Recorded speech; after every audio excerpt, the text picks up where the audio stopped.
और तेजस्वी यादव जी अगर कलम किसी को दे रहे हैं फेंक कर, तो उनको कह रहे हैं हम सरस्वती का अपमान कर रहे हैं। नमस्कार, मैं अभी बिहार के मधेपुरा जिला बिहारीगंज विधानसभा में हूँ और आज इंडिया न्यूज़ पे आज हमारे साथ ख़ास मेहमान हैं इंजीनियर प्रभास जी, जो बिहारीगंज विधानसभा के भावी उम्मीदवार के रूप में देखे जा रहे हैं। और हम कई ऐसे बिंदुओं पर जो है हम चर्चा करने की कोशिश करेंगे। विधानसभा के जो है कई ऐसी समस्याएं नज़र आती हैं जो अभी वर्तमान विधायक जो है उनका निष्पादन नहीं किए, तो इसको किस नज़रिया से देखते हैं?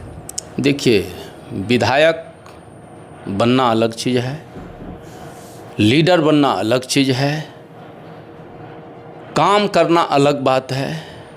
अगर इस भारत के आज़ादी में महात्मा गांधी को सबसे बड़ा श्रेय मिला, तो गांधी जी तो विदेश से पढ़ के आए थे, लॉयर थे, बैरिस्टर बनते। उन्होंने भारत में आकर के बिगुल फूंका आज़ादी का और देश को आज़ादी दिलाए।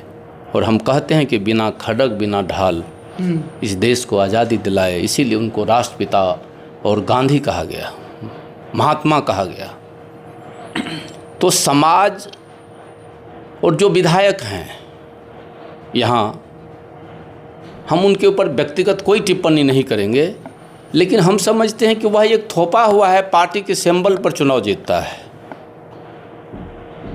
और पार्टी भी नीतीश कुमार जी उनको टिकट देते हैं, जनता उनको वोट देती है। नीतीश कुमार ने सबसे बड़ा अपराध अगर समाज के साथ कुछ किया है तो वो ये कि समाज को खंड खंड में बांट दिया, आपसी वैमनस्यता, आपसी दूरियां पैदा कर दी है समाज के अंदर, जिससे उनका जीत होते रहा। लेकिन इस इलाके के लोग ही नहीं, पूरे बिहार के लोग अब समझ गए हैं कि नीतीश कुमार जी का जो अभी निस्तेज अवस्था, अचेत अवस्था है, उससे बिहार चलने वाला नहीं है। अपराध पर कंट्रोल नहीं है, अधिकारी पर कंट्रोल नहीं है। इस प्रदेश को हमारे नेता तेजस्वी यादव जी कहते हैं कि अधिकारी, पदाधिकारी, रिटायर्ड अधिकारी चला रहे हैं, और आरएसएस और भाजपा के जो एजेंट हैं वो इस राज को चला रहे हैं। देखिए इंजीनियर प्रभास जी, आप जो हैं कई वर्षों से जो हैं आप आरजेडी से जुड़े हुए हैं और ख़ास करके कोसी क्षेत्र में जो है आप काफ़ी मजबूत नेता, इवन कि पूरे बिहार में जो है मजबूत नेता आप माने जाते हैं, काफ़ी चर्चित चेहरा हैं। तो क्या लगता है कि आगामी विधानसभा को जो चुनाव होना है तो आरजेडी कितनी सीटें जो है जीत पाएंगे? देखिए, पूरा बिहार का हम लोग तो एनालिसिस वगैरह ही देखते रहते हैं, और बिहारीगंज एक कठिन क्षेत्र है आरजेडी के लिए। और हमको लगता है इस क्षेत्र से इस बार हम लोग जीतेंगे भारी मतों से, क्योंकि समाज में परिवर्तन की शुरुआत हो गई है। और जब लोग परिवर्तन का मन बना लेते हैं तो फिर सत्ता बदल जाती है। अभी तो बिहारीगंज में जब परिवर्तन होगा तो मुझे लगता है इस तरह के बिहार में 100 सीट होंगे जिस पर परिवर्तन होगा। और हमको लगता है कि Tejashwi Yadav ji including all alliance partner कम से कम 150 सीट जीतेंगे इस बार, और सरकार बनेगी। बिहार अधिकार यात्रा के दौरान तेजस्वी जी जो है कुछ स्टूडेंट को जो है, कुछ बच्चे को जो है वो पेन फेंकते हुए नज़र आ रहे हैं। वीडियो जो है शॉर्ट वायरल हो रहा है, जिसपे अपोजिशन पार्टी जो है वो निशाना खड़ा कर रहे हैं कि ये पेन जो है हम सरस्वती इनको मानते हैं, लेकिन जो है तेजस्वी जी जो है इनको फेंक करके जो है दे रहे हैं। तो इस पर क्या कहेंगे आप?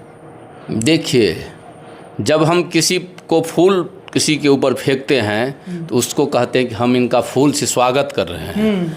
और तेजस्वी यादव जी अगर कलम किसी को दे रहे हैं फेंक कर, तो उनको कह रहे हैं हम सरस्वती का अपमान कर रहे हैं। जो फूल सरस्वती को भी, लक्ष्मी को भी, भगवती को भी, या अल्लाह ईश्वर सबको चढ़ता है, वो फूल आप फेंकते हैं तो आप अपमान नहीं करते हैं। तेजस्वी यादव जी बच्चों को कलम दे रहे हैं कि लो हम तुम्हारे लिए शिक्षा का बरसात कर रहे हैं। पुष्प वर्षा होती है, वो कलम वर्षा कर रहे हैं शिक्षा के अलग को जगाने के लिए, उन बच्चों को ये बताने के लिए कि देखो ये कलम हाथ में लो, कलम लेकर के ही तुम बिहार की तकदीर को और तस्वीर को बदल सकते हो, तो तेजस्वी यादव जी तो अच्छा काम कर रहे हैं। क्या है, तेजस्वी जी हाथ से भी जो है वो दे सकते थे, पर बच्चों के हाथ में दे सकते थे, लेकिन फेंक करके ही देने की क्या ज़रूरत? आप देखिए, जब हम फूल फेंकते हैं तो फूल तो आप किसी के शरीर पर जा कर के खड़ा होकर दे सकते हैं। तो नरेंद्र मोदी पर फूल की वर्षा क्यों होती है? या तेजस्वी यादव जी का रथ चलता है, उस पर क्यों फूल की वर्षा होती है? जो फूल ईश्वर को चढ़ता है उसके बिना पूजा कंप्लीट नहीं हो सकता, पूरी नहीं हो सकती है। तो हम कलम की वर्षा क्यों नहीं कर सकते हैं? ये संभव नहीं है। बच्चों को कलम दे करके पुष्प वर्षा, कलम वर्षा कर रहे हैं, जिससे कि उनके अंदर लगे कि इस कलम का महत्व है।